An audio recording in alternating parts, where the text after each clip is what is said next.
Hey everyone, just wanted to do a quick video, and it's been about a week since the election. In fact, it's exactly 1 week. Today is Tuesday.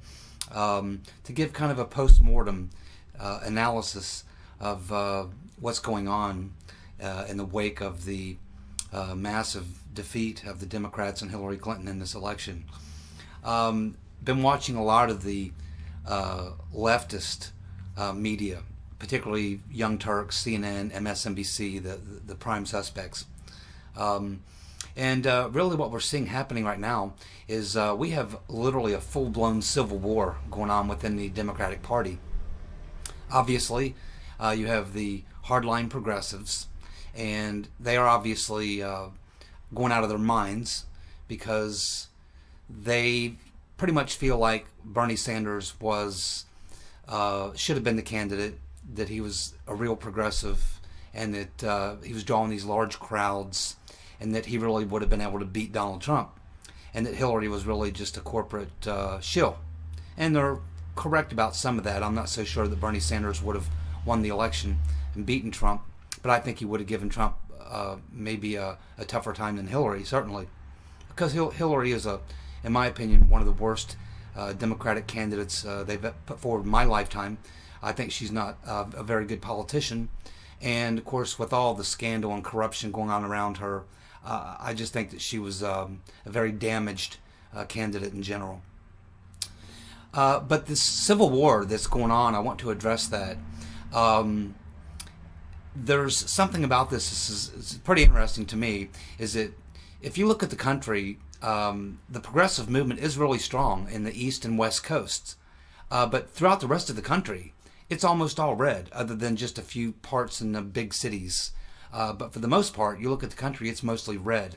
And if you look at the trends in the last several election cycles, you can see that it's going more Republican. You can say it's going more conservative or what have you, but regardless, it's going more into the Republican Party. They've picked up 15 governorships, many House seats in the state houses and the state Senate. They've controlled the Congress for the most part in the last several election cycles. So I think a lot of that is a response to Obama, although he manages to keep a fairly decent approval rating. It's over 50%, and he did win re-election. Now, I believe that has a lot to do with the fact that he ran against two weak candidates, John McCain and Mitt Romney.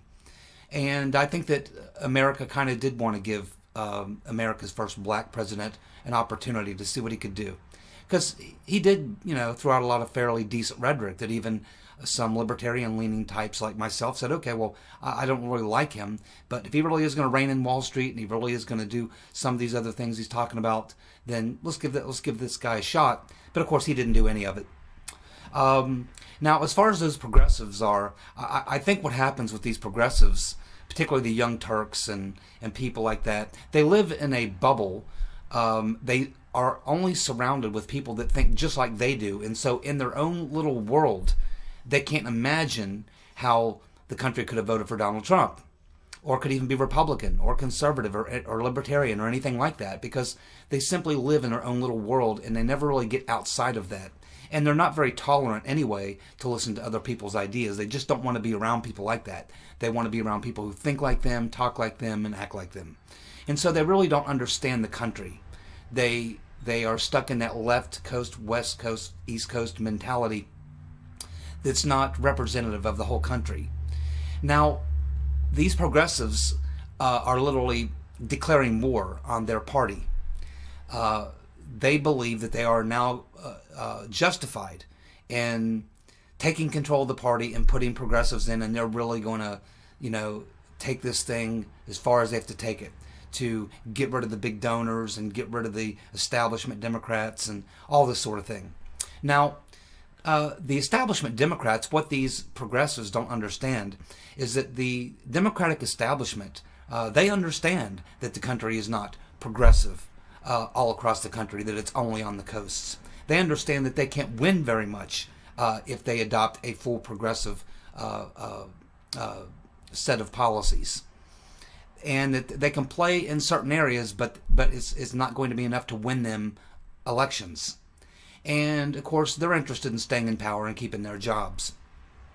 So the idea that these progressives think that the Democratic establishment is just going to allow them to take over the party and take it in a real hard progressive, hard left progressive direction, I think they're kidding themselves.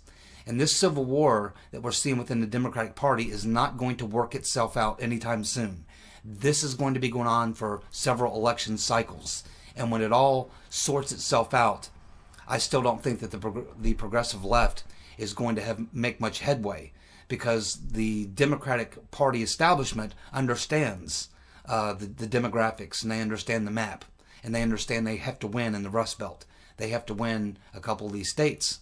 They can't just win elections with California, Washington, Oregon, New York, Maine, Maryland, D.C. and things like that. They can't win elections, national elections, doing that. So I think that the progressives are living in a bit of a false reality. And you, of course, will never reason with them. I'm sure a few progressives who are watching this right now, you're going to give me the thumbs down and nasty comments, and that's fine. That's okay. That's what this is all about. Anyway, so I welcome your comments. If you disagree with me, that's okay. I'm just giving an analysis. So I really don't think that we're going to see much. In fact, I would say if you're a progressive and you really believe in your progressive movement, then you should put your focus and effort into growing the Green Party, because there you will be happy with the people who think like you do. It will be a party that you can work in and grow in.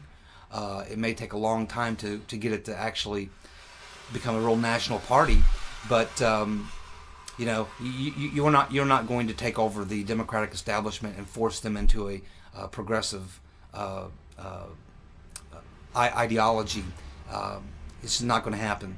And I can relate to that, because I was a Republican for most of my life until 2002, 2003, when I became disgusted with Republicans and Bush specifically. And I left the Republican Party and became libertarian. And of course, I realized that being a libertarian, we're not going to win any elections anytime soon. We didn't have a very good candidate this year with Gary Johnson. He's not my idea of a libertarian. I'm more of a Ron Paul type libertarian. So, if you're a person who wants to win elections, then you're probably going to have to suck it up and realize that the country is nowhere near as progressive as you wish they were.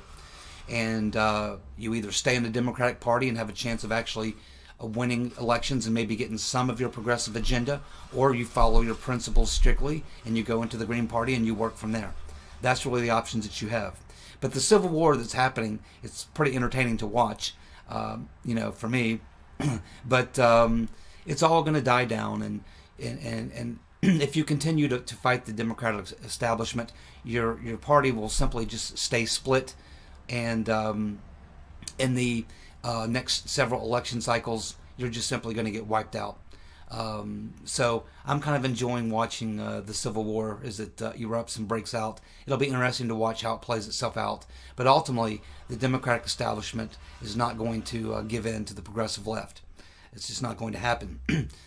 So anyway, and by the way, Bernie Sanders in 4 years, no, it's not going to happen. Elizabeth Warren, I hope they run Elizabeth Warren in 4 years. She'll get destroyed. And here's the reason why.